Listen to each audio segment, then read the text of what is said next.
without further ado, I will turn it over to Carlo and Abbas to talk about their multi-layer waveguides. Pretty interesting stuff. So I think everybody will enjoy it. So gentlemen, over to you. Thank you, Tom. Thank you everyone for joining. It's a pleasure to be here.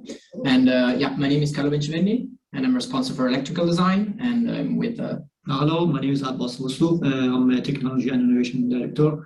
And is happy to share with you some of the advancement in our vehicle technology today. Great. As you introduced, we are presenting this multi-layer waveguide technology that we really see as a very good fit for high-frequency, low-loss application across a pretty wide range of application. The presentation a little bit starts from automotive application, since that is where we have a very large activities and engagement, but we see that to be applicable in very different scenario. Now it's very nice for us to be able to present this. We have timed with a release just a couple of weeks ago at the European Microwave Weeks with the automotive forum there, and it's very nice now to show it to the larger public. Significant work spanning quite a few years now with the exciting technology and a great work by Abbas and the entire team.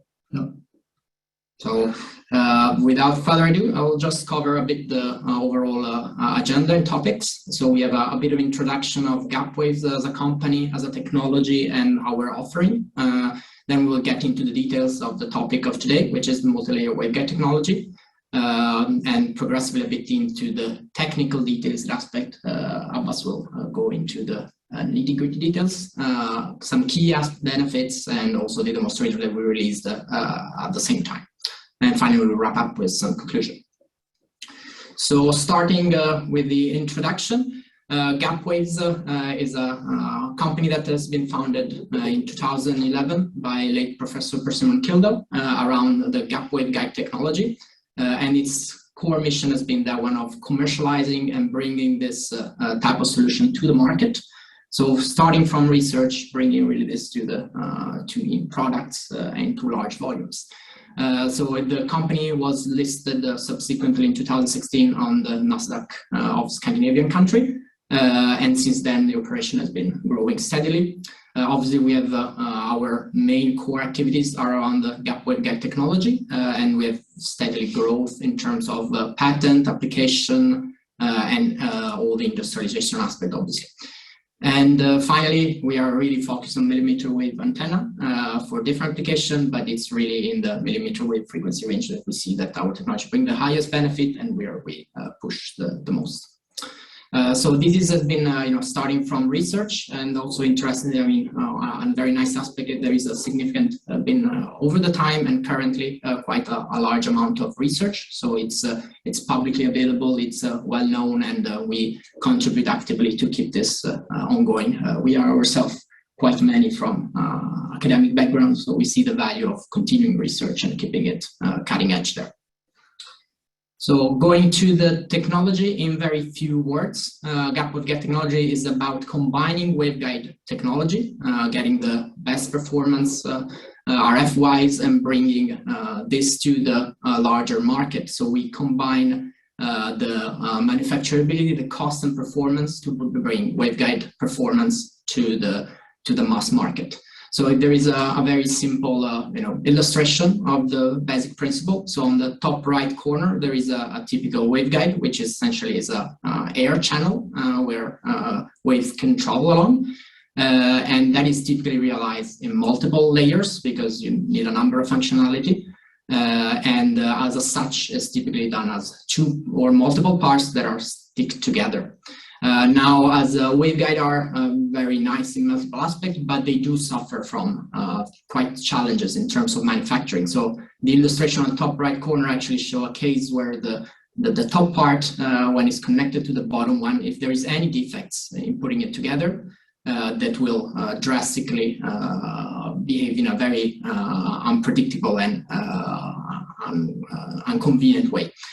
So essentially maintaining the galvanic contact between the part is critical, and that is implies very tough manufacturing and additional step to actually make it work.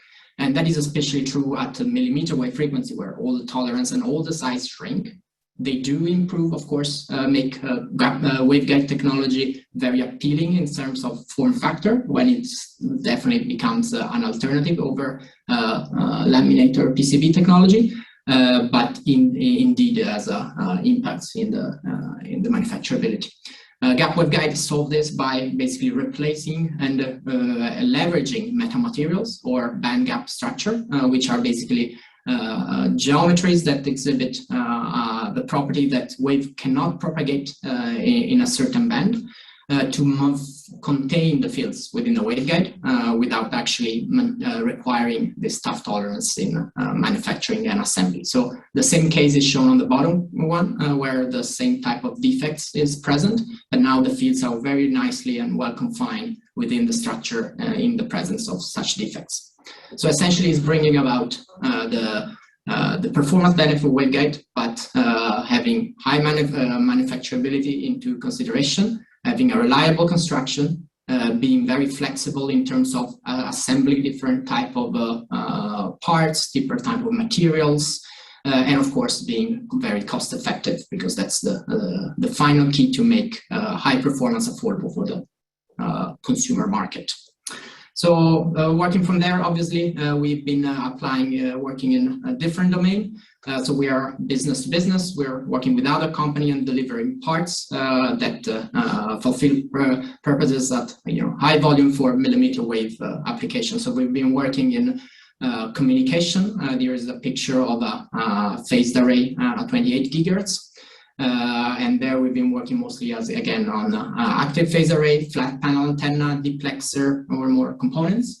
That has been also an activity regarding a smaller equipment for lab and so on use, but is mostly obviously for demonstrative purpose, because we really target high volumes. And that's why a very large, very good match and very large amount of our activity are actually directed into sensing, especially automotive application, as well as other vertical market, where radar has been moved to frequency, which has very the benefit of this type of technology, where reducing the losses and getting the high performance there. So see if we focus a bit on the automotive journey, where we have been working for quite a while, and I think it's a nice starting point for the material that we present, the frequency that we're presenting, and a bit of the motivation there. We started as shown in the bottom in terms of timeline in 2011, but start more intensive operation in 2016 when we enter the market. And progressively we focused on this application and released a number of milestones, from early demonstrator, early customer engagement, all to actual license agreement, and first the case with Pioneer, and progressively as design wins, more recently with Hella and Bosch. And this really represents a bit, the journey that we've been having there. We started as a really pioneer in this type of novel antenna. Of course, before the very common practice was PCB based, and obviously it was quite a change of a concept and a strategy there. But we have passed all this obstacle, let's say, and made the waveguide solution are really kind of a standard for automotive radar. And now we develop and deliver antennas for all type of radars. So quite a range of application. And typically the benefit, obviously, of this type of solution is that really they get the better performance in terms of lower losses, wider beam width, wide bandwidth, and from a performance point of view. Of course, also has the benefit of reducing the profile, the size of the sensor by actually developing above the PCB, as well as actually having additional functionality, which can be entirely removing the RF substrate, especially in this launching package type of configuration, as well as additional features such as cooling or so forth. So really improve the sensor in many aspects at the same time. So if we overall, we've developed a very large range of solution and for our customer in the especially in this automotive offering, and we've been developing all the aspects that are typically perceived as critical or important or valuable for the customer. So of course the very good performance. We support a full band for 76 to 81, which is sometimes challenging for PCB type of solution. We offer half a wavelength spacing between elements, which is instead typically a bit of a weak point for waveguide antenna. I have a bit of a challenge in reaching that. We provide a very wide range of extremely wide field of view type of coverage, which waveguide has naturally well suited to offer, as well as a very large flexibility in focusing the beam in all planes while still providing the bandwidth and the low losses that one desires. So we have obviously a checkbox also there to be able to develop and deploy a solution very quickly. Is a ready available interface for PCB for different laminate for different configuration, as well as launching package or launching on package type of interface. Again, based on a technology that enable robustness and ease of integration with the rest of the sensor. And then, as mentioned, other more exotic functionality. I will not get too much into details. Obviously, all the previous performance is very nice, but it has to be delivered in a good way, and that is actually where we believe that our solution is superior. It's extremely cost competitive because we choose and mix and match technology in different way, manufacturing and assembly, to get the best solution out there. So we leverage a number of processes here. They're on the right-hand side. There are a few examples there. And of course, we have solutions ranging from low to high volume for very simple and cost-effective sensor to more premium one, as well as compact and large form factors. And finally, of course, we have a production that is in-house as well as external through our network of internal supplier. And we have, of course, all automotive standard qualified our antenna and is trusted by a number of tier one where we have already agreements and deliver parts. So all this is very great, but of course, waveguide do have also, beside the numerous advantages, they also have some weaknesses. The picture on the left here is actually an imaging radar developed that we had previously done there. We typically, being a business to business, we have a limited amount of a hardware picture that we can show, but this is one where the customer actually agreed to do so. So you can see that a relatively mid-large sized antenna, not particularly large, but not certainly small. And that brings us a bit some of these actual aspects that make waveguide type of solution a bit challenging. Certainly, although our antenna are the most low form factor that are currently available, they are do indeed still slightly bit on the larger side than, of course, a PCB one. They do have quite a bit of a initial high cost and long lead time connected mostly to the manufacturing and in particular to injection molding. And of course, they have also challenged as you scale the antenna to large dimension, injection molding becomes progressively harder and harder, and eventually you really have challenges. And of course, this, despite using our technology, tolerance being at millimeter wave frequency are not a walk in the park. So obviously, all these aspects make waveguide manufacturing still an effort to develop. So in this context, actually entered the multi-layer waveguide, and we believe that in many aspects address that or improves the issues that were previously brought up. And here is a bit of the tiny overview. Is shown here on the right hand side as a demonstrator for a corner radar application that we'll cover a little bit later on. But you can see already the form factor and how the parts look. This is a demonstrator, and it really shows that the unique possibility that we can get, the superior features that or abilities that this technology offer, as well as how it's dependable. And so this is the end of a multi-year development. We had both internally and then progressively onboarding a leading tier 1 customer, and we've done all the work behind that. Now we are at the stage that we can present to the larger public, to the larger customer, and actually deliver those parts because we've done all the work behind. Without much further ado, we'll go a bit more into the technical aspect, and then we'll come back to actually the main key aspect that are brought here in terms of benefits. So first, just a recap of how waveguide typically look like. Again, we are, as a showcase, we're talking about automotive applications, so 76 to 81 gigahertz. So the dimensions are referred to those frequencies. Obviously, you would have to scale it for different applications, but it's still nice and representative. So it's only air-filled waveguide. So that's obviously to compare for the lowest losses type of solution, but so it's not really covering SIW or other substrate-based waveguide. But here there are three examples. On the left-hand side is a typical waveguide, how it would be manufactured in a typical scenario.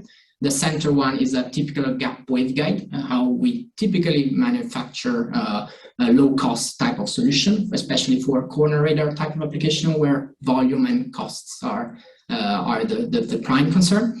And on the right-hand side, the equivalent of a mmWave or this new technology we're introducing right on the side. So there is a actual real-life picture in the center to give you, a feeling between the difference between the two and how they really compare one to another a bit in a qualitative sense. As well as a cutout on the bottom of how actually they look if you were to take a cross-section and see what it really implies. So starting from the left, you can see that is a standard waveguide. So as I presented previously, when cutting the waveguide especially in the other plane, you encounter a lot of issue. The typical way to improve a bit the situation is actually to cut on the wide side. So you rotate the waveguide vertically, and you realize as two separate parts with this half channel, which are then soldered together. Typically, these two parts are metallized injection molded plastic. That is because it's a lightweight, cheap, and accurate process that's scaled very well for high volumes. And again, we are working on high volumes. That is extremely nice and put together typically to resolve the problem in terms of contact between the surface with an additional soldering step. So as a result of this is typically you have a waveguide that is on the 5mm thick side. You need two injection molded metallized part, and you additionally also need to solder it and hold the consequences that come with that in terms of coating, temperature, and so forth. Our solution, which is the center one, instead is significantly simpler. Now it's again, as shown in the cross section, is using this EPG structure to prevent the leakage. The waveguide is rotated horizontally, so that off the bat reduces the thickness to half of it. And additionally, since it's entirely horizontal, the upper part has no feature, it's flat. So typically we replace it with a sheet metal, which is extremely nice in terms of manufacturability and accuracy, as well as, of course, from a cost perspective, is much more attractive than an additional injection molded part. Finally, of course, there is no soldering involved, so that significantly simplifies also the metallization of the only remaining plastic metallized part. So we see a significant improvement in terms of the robustness and everything, but also obviously the cost effectiveness and the flexibility, and that is shown a bit here, how you half the size, half the number of injection molded parts, make the lower cost and make simpler manufacturing in terms of both the coating as well as removing the soldering and so forth. Finally, the next step, obviously in a certain, the logical next step is actually to entirely remove the injection molded part and go to a fully sheet metal construction, which is the case of the mmWave. In this case, we go for a 3-layer design, as is shown in this case. And you can see that now the thickness has even halved again. So we have gone from 5 millimeter to below 1 millimeter. So a fraction, really a fraction, a fifth, and now getting to the thickness of what a PCB would be in the first place. So we are really reaching extremely thin profiles and with extremely high manufacturability. As well as, of course, handling the cost aspect. So that's a bit to give an overview of the different type, and we will get a bit more into the technical details in the following slide. All right, actually, it's a good time for a couple of questions that have come in, if you don't mind. So a couple of questions regarding lower frequency. I think I probably know the answer, but you know, we focused very heavily on automotive radar on this, but what's kind of, obviously everything's going to scale as you go down, but what's sort of the lowest band that you think this is practical for? So I would say that in our up to now, with all the lowest frequency we worked has been around 24 gigahertz or so. And of course, you know, for our technology in general waveguide, the benefits, the higher the frequency, the benefit, and then for our technology even further in terms of simplifying the tolerances. So we really believe that below a certain frequency range is probably not worth the trouble in the first place. And we never went below 24. So where is exactly the breaking point is a bit hard to say, and depends on the performance application. For example, 24 gigahertz, maybe filters could be, you know, a reason for adopting this, but obviously the higher the better. Okay, that makes sense. Another question from Dan: are screws necessary in the assembly, and if so, why? Or are you just gluing things together? How does that work? Yeah, so screwing is only done for prototyping. So this picture that you have here are very few limited run prototypes, and as such, for engineering purpose, for debugging, for testing reliability, and testing different condition they are screwed, but all products are, there is no product that has screws on it, because that's obviously a no-go for high volume and cost reason. So different manufacture, different configuration of different type of material, they have different type of assembly techniques. So for example, the center one is probably, you know, one very common way to do it is ultrasonic welding. But we have a different number of assembly techniques based on basically the stuck up or how it looks like in total. Okay, a couple more quick questions, then we'll move on. Another manufacturing question: is sheet metal option cheaper than fully plastic injection molded? If you take it in short, yes. Of course, I mean, there are a lot of details when it comes to manufacturing and so on, but sheet metal is significantly cheaper than injection molding. Okay, and here's another one from Hal. What's the fundamental difference between this method and SIW? So SIW are more like a waveguide integrated in a substrate, where you use the PCB manufacturing technique, mostly realized by two ground plane and a set of via to do the lateral wall. So it's I mean, obviously it has some advantage in terms of being very integratable in the PCB. On the other hand, it suffers from higher losses. Also, you have dielectric, the sizes are smaller. You will not develop above the PCB. So it is quite different from a conceptual point of view. Of course, they are a waveguide in some sense, but the implementation and the performance and all the practical aspects are quite different, I would say.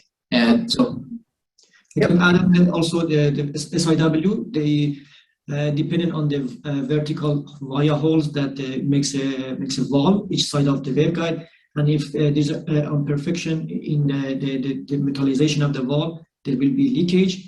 But in Gap waveguide, the pin texture, which is structure that we have actually removed the need for a galvanic contact between the, let's say, pins, which look like a via and the upper lead, basically. Okay, makes sense. And just from a loss perspective, how much more lossy is SIW than this? I would imagine this is pretty low. I mean, obviously, it's very dependent on the the substrate and the corresponding losses, the electric losses. So the choice of substrate here, it obviously is in pure air, so the dielectric loss are 0. Of course, the same also applies in terms of the size of the waveguide. So I mean, there is quite a large parameter range. Typically, SIW will be considerably more lossy, maybe a factor. Would you say? Depending on the dielectric type, maybe 5 to the worst case, maybe 10 times. Yeah. But of course, it's really dependent on the choice of substrate. I mean, there are extremely high performance substrate for, of course, very cutting edge and very expensive solution. Those are typically off the table for automotive application. Yep. So it's always a cost and overall, but typically you will have always a performance penalty. Okay, great. So there's the manufacturing questions keep rolling in, but we're going to go ahead and hold them and let you guys keep going, make sure you can get through your presentation. But thank you, and continue, please. Great. So the last slide, should I take this one? Or? Yeah. So it's a slightly short summary of the main aspect of mmWave, and then Abbas will go a bit more into the details on how it works, how it's designed.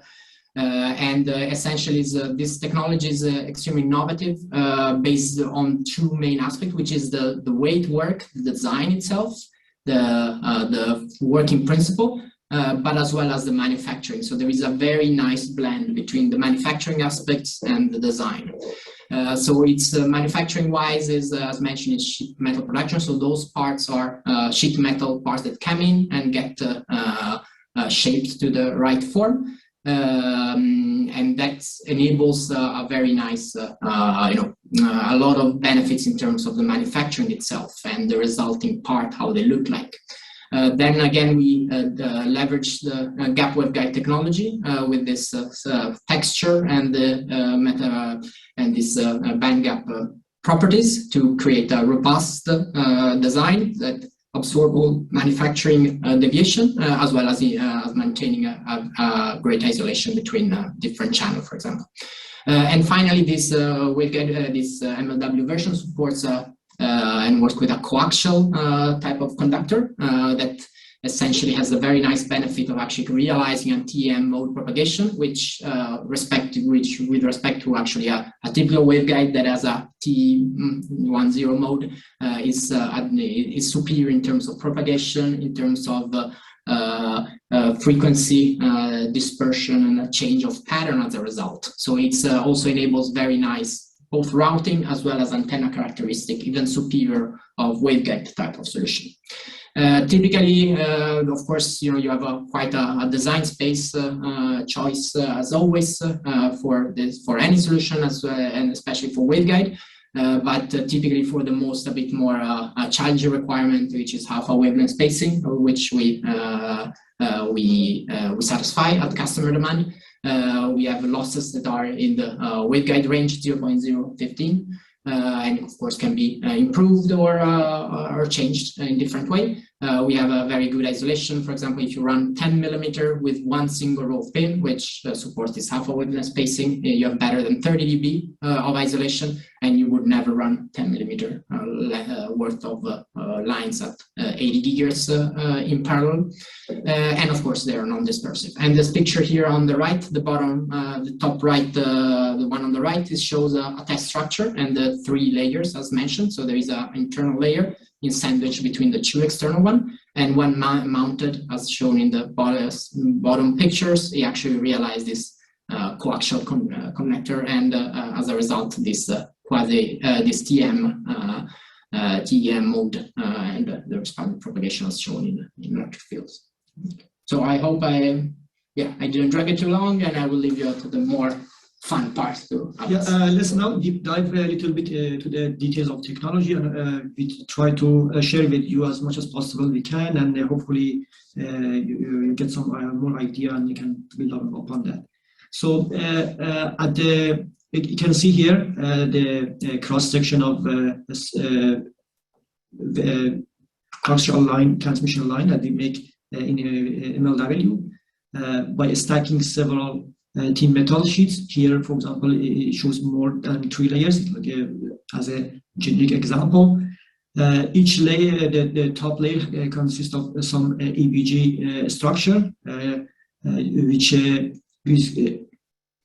remove the need of galvanic contact between the layer, and then you can see the middle layer hosts the coaxial strips, which after assembly of this layer, we have a air-filled channel that propagate, they can support TMO. And this EBG pin texture provide the stop band, we call it, that no wave can propagate within the band of interest by designing such a structure properly. For example, what do we mean by EBG pin texture that we use usually? You can see it in the left side, a unit cell of such a structure. Top and bottom plate consists of a pin-shaped texture, and the middle one, which will later host the strip, has a flat surface. By designing properly the parameter of such a unit cell, at the bottom you can see the dispersion diagram of this EBG unit cell, which, as you can see, between frequency band of around 50 to 210 gigahertz, there is no mode supported by this structure, despite of having a small gap between the layers. So that means that nothing can propagate or penetrate between this air gap. So for this webinar, we are going to give you two examples. This is the early design and prototypes. So we have perfected our fabrication method and the design guideline, but is a good example that you can kind of have a feeling that what this technology means and what kind of performance you can expect. The first example is a back-to-back line. Basically, this is a typical thing you do when you want to have some proof of concept, have some idea of the loss of such a transmission line, and so forth. And for this case also, since we use the new method of fabrication, metal sheet fabrication for this technology, we want to have some kind of evaluate the fabrication method also. So we have a two parallel line, as you can see in this back-to-back test structure, that we can evaluate loss, and also coupling, as I mentioned, crosstalk between the adjacent parallel line, where we will have it for example for routing or feed network of some antenna array. The second example, using the same technology to have a radiating unit cell and as a radiator, and evaluate the kind of performance of such a radiator routing that we need, for example, for sensing or any antenna, basically. So I will give you these two examples that we did a few years back, basically. So the design guideline that steps basically to have to design for our technology, basically, as I mentioned first, since we use these separate layers and we allow gap between them, and we don't want to have a galvanic contact as a step in the assembly, we need to design the EBG unit cell properly. That's the first step. And then for measurement purposes, especially, we need to have a transition between the, let's say, if you want to measure such a structure, we have a waveguide, standard waveguide measurement system that, for example, in E-band is WR12. So such transition is needed to evaluate our prototype. So we needed such transition between the coaxial line and waveguide at the backside, and then we have some routing and we make a coaxial line properly designed to have such a test structure. For unit cell, as I mentioned before, so the design step is making sure that such a unit cell can provide the stop band in the desired frequency, and these dimensions is depend on the provide different frequency band, basically. And then, for example, if you want to go to lower frequency band, this dimension basically scale up, or high frequency, it will be more smaller. And the transition, you can see that we use the T-shape section basically to couple the wave from the waveguide, W12 again, standard waveguide, rectangular waveguide to the coaxial line using this T-shape strip and some matching section. After optimization, you can see a parameter of such a transition with a very good matching in the frequency band of interest, especially for automotive radar application 7681 GHz. The next we had a design this parallel two parallel line. Basically, they're identical. We made it parallel to measure the coupling. The first measurement we can do in this structure or test structure that we made is the matching. We manufacture a few prototypes with different metal, metal plates. First, you can see the solid line is the matching of such a structure that we measured matching, and the dashed line is the simulated one that you can see the quite nice agreement between these two cases. And for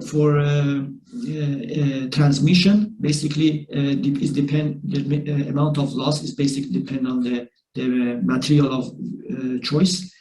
We manufacture in several material. Here you can see brass and copper prototypes. Again, solid line is measurement for the 70 millimeter line. And then you can see that the copper prototype, of course, since the open class of copper is way better than the brass, you have a lower insertion loss, which depend on the application and the cost and the performance we want. We can select different material basically. The best case would be copper. That is based on our measurement. You can see that we can have a very low insertion loss of 0.015 dB per millimeter, which is the order of the hollow waveguides.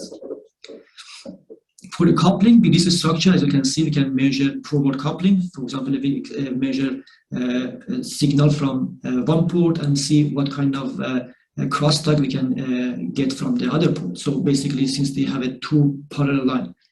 As you can see with zoom area of the hair, we have two rows of this EBG pin structure between these two couple line, and in another case of one row of pin separation between these two parallel line. For some cases, we need maybe very compact routing in case of half a lambda spacing between the, let's say, array.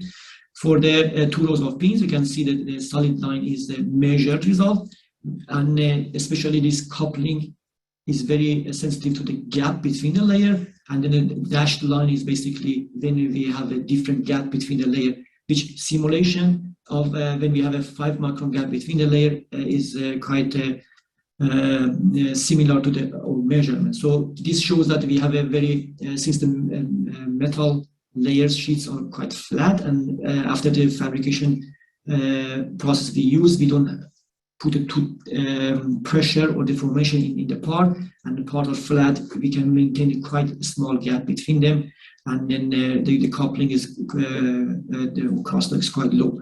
In case of one row of separation, pin separation between the two parallel lines, the same prototype basically, you can see that the coupling rises to around 20 dB, but in this case it's quite a large, long line. So, and then again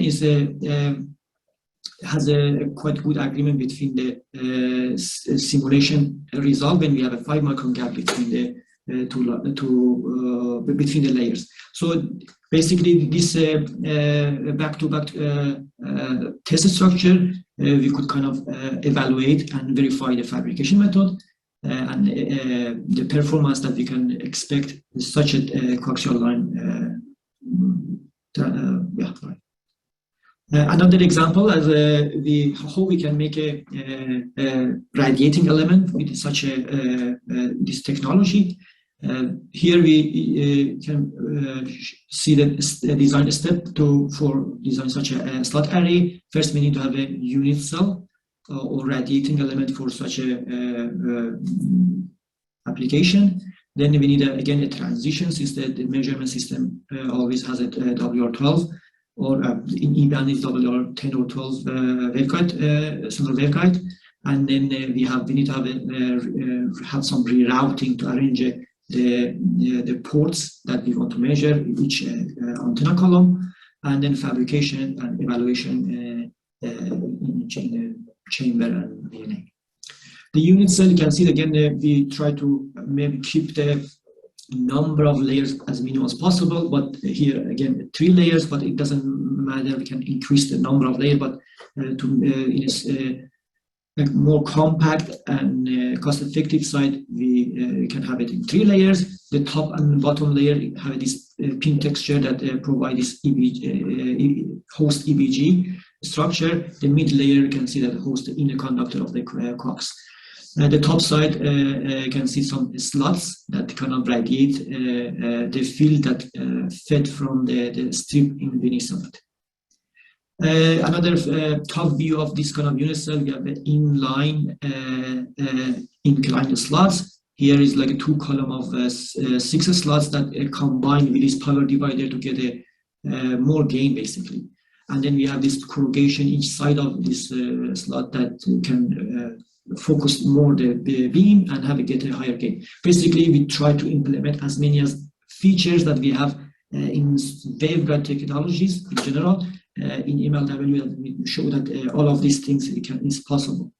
So after assembly of this layer, you can see that we form a channel with inner conductor in the center, and then you can see this pin texture sandwiching this inner layer, and there is a small gap between the plates. But again, since this with the proper design of EBG texture, we don't have a problem with that. And some more cuts that shows how the inner conductor relate to the kind of the slots. Some simulation result. You can see the first top is the matching of such a unit cell versus a gain, a broadside gain, which is kind of can have a 15 dBi gain in broadside for the 2 column of 6 slots with nice matching, and then the radiation pattern in 76 gigahertz.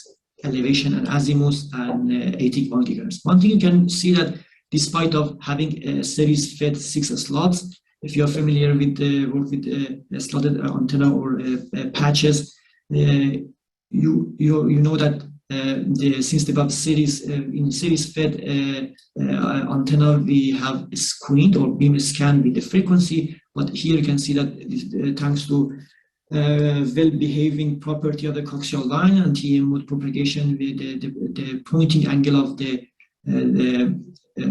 beam in elevation is quite marginal, it's very small. You can see the blue curve, which is, shows elevation pattern. The squint or steering the beam with frequency is very small. And then second, we have we selected some array, MIMO array, that's typical array that we use for sensing automotive radar. We need some column, some element in spacing in elevation and azimuth. So, and then the task is kind of connecting, basically rerouting these columns to the some ports. In this case, since we want to have some test structure to the waveguide port in spread it enough to be able to measure it into the standard waveguide flanges. So you can see some routing which kind of connected the input port to the corresponding unit cell. I can see some zoom in the strip that we have a waveguide and this some support. Again, we manufacture the part with the metal sheet metal manufacturing, some different layers, and then you can see that the dashed lines are measurement of different column. The solid line is the measured result of the matching of this each column, that is provide a matching of 10 dB or better in frequency of interest. The blue dashed line was simulation measurement, simulation result. As you can see, some discrepancy between these two. But we realize that when we look at the part, we have some error in fabrication. It's like all the prototypes when we fed the amount of error that we had in the part to the design and simulate again, the black dash line, we have a quite good agreement between the simulation and measurement. And again, some pattern measurement, simulation and pattern, despite of again having this error, this kind of solution has a quite stable pattern radiation performance due to the neat mode propagated in a strip. Yeah, you can see there's some result. And then gain measurement, obviously we have again around 15 dBi Vosoogh gain for such a element that is agreed with the simulation. So this is kind of some summary of what you can get from this new technology and how we do the design and so forth. Yeah. Yeah, so if we don't pick up any question, I'll try to wrap up very quickly. So as introduced, we see three main benefits of this technology. One, we kind of group it under unique possibility. So it's really coming from the manufacturing itself. So there is no tooling like injection molding. So it's significantly more agile and in many aspects cost effective. So we see a significantly improved time to market, meaning that we can do pre-series products iteration in a significantly slashed time. So that's it's a huge benefit, because injection molding typically is a bit cumbersome as a tooling process, and this entirely remove it. Of course, as a result, also customization flexibility. We can do adapt to very different products and different volumes with all the same basically equipment and concept, let's say. And it's extremely cost effective. We see it competitive at all volumes, so not only at the lower volume, but also at the extremely high volume. And of course, for the lower one, is a no-brainer. Is obvious that this is the way to go. And finally, another very large benefit is actually breaking the size limitation. Waveguide doesn't introduce the injection mold that tend to have a challenge where going exceeding certain size, and that is not at all a problem with the technology, because it's not, the manufacturing process is completely different, and it's not dependent on the size. So we've been doing pretty massive antenna with this technology that would not be possible with injection molding. Then in terms of features or what performance or aspect you can get, of course it's this fully metal and coaxial based. So first of all, very good performance, low loss, wideband as introduced. So you get to essentially what you expect from area field waveguides. Additionally, you have no dispersion and more stable pattern. So routing as well as the antennas are behaving very nicely. You can adopt this end fed that typically are more compact than the center fed. We offer both, of course, but that's on end fed is extremely advantageous. Finally, it's remarkably low profile. So as you can see in the picture on the right, when compared and also before, we are below 1 millimeter. That's basically unheard of for this type of technology, and it's pretty impressive to see in real life. Very slick and really a fraction of whatever you can find out there. And of course, being fully metal naturally has a thermal handling capability as well as EMC, which is also a very nice advantage over plastic part, which essentially offers none of that or extremely weak. Finally, all of this comes in a very dependable form, which means we have the same waveguide technology to ensure the robustness, the manufacturability, and all this aspect, but actually with some extra aspect. First of all, it's also fully metal, so it's we can make it in, for example, also in entirely one single material, so zero thermal mismatch between parts if needed. It offers some nice advantages in terms of sustainability, environmental aspects. Essentially, fully metal based, it's significantly better, easier to recycle over injection molded metallized plastic, which are a mix and therefore harder to actually handle.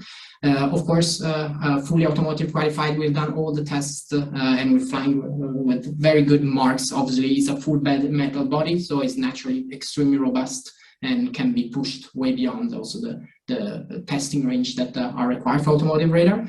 And of course, we, as mentioned, we've been developing this in the last period, also with the leading tier 1 customer, and and we have a very good position there. So it's something that is tested and approved by larger manufacturer. Finally, we released at the same time two automotive demonstrator. The left one is the MLW one. The right one is instead is based on this typical gap waveguide design. So one core part and one sheet metal, while the MLW is 3 sheet metal only.